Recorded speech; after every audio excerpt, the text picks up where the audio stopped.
রাজ্যের ক্ষুদ্র চা চাষিদের জন্য এক বড়সড় সুখবর এসেছে। এবার থেকে ক্ষুদ্র চা চাষিদেরও কৃষক হিসেবে স্বীকৃতি দেওয়ার সিদ্ধান্ত নিয়েছে সরকার।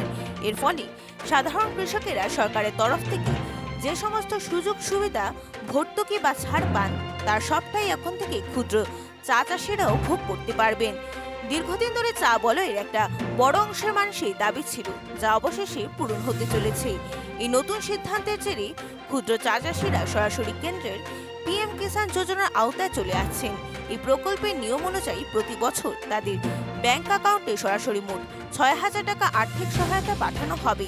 তবে এই সুবিধা পাওয়ার জন্য চাষিদের একটি সরকারি প্রক্রিয়া সম্পন্ন করতে হবে। তাদের অবিলম্বে পিএম কিষাণ পোর্টালে গিয়ে নিজেদের নাম নথিভুক্ত বা রেজিস্ট্রেশন করতে হবে। নাম নথিভুক্ত হলে প্রকল্পের টাকা সরাসরি তাদের অ্যাকাউন্টে ঢুকতে শুরু করবে। এই ঘোষণা করেছেন রাজ্যের কৃষিমন্ত্রী পীযূষ হাজারিকা।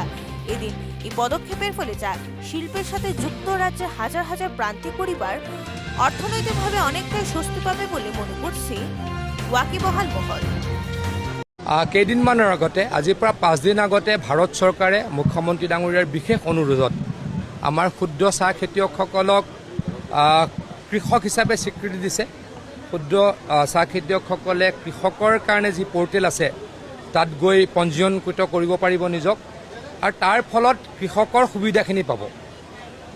পৰ্যায়ক্ৰমে কোনোবাই সাৰ পাব, কোনোবাই জলসিঞ্চনৰ সুবিধা পাব, কোনোবাই ট্ৰেক্টৰ পাব, কোনোবাই পাৱাৰ টিলাৰ পাব, ফচল বীমা যোজনাৰ আঁচনিৰ সুবিধা পাব। মুঠৰ ওপৰত কৃষকে যিখিনি সুবিধা পায়, সন্মান পায়, আৰু যিখিনি অলপ আৰ্থিকভাৱে সচ্ছল নহয় চাহ খেতিয়ক, ক্ষুদ্ৰ চাহ খেতিয়ক, তেওঁলোকে পিএম কিষাণৰ আঁচনিৰ অধীনত ৬,০০০ টকাৰো বছৰ পোৱাৰ ব্যৱস্থা কৰা হ'ব। আজি বিহালীত আৰু বিশ্বনাথ চাৰিআলিত ইয়াৰ সজাগতা বা ৰেজিষ্ট্ৰেশ্যনৰ কাৰণে 2খন সভা কৰিলোঁ। অত্যন্ত সুখী হৈছোঁ। আমাৰ ক্ষুদ্ৰ চাহ খেতিয়কসকলে আদৰণি জনাইছে, তেখেতলোকৰ কিছু সমস্যাৰ কথাও কৈছে। আমি এই সমস্যাৰ বিষয়ে কাম কৰিবলৈ পৰৱৰ্তী সময়ত চেষ্টা কৰিম।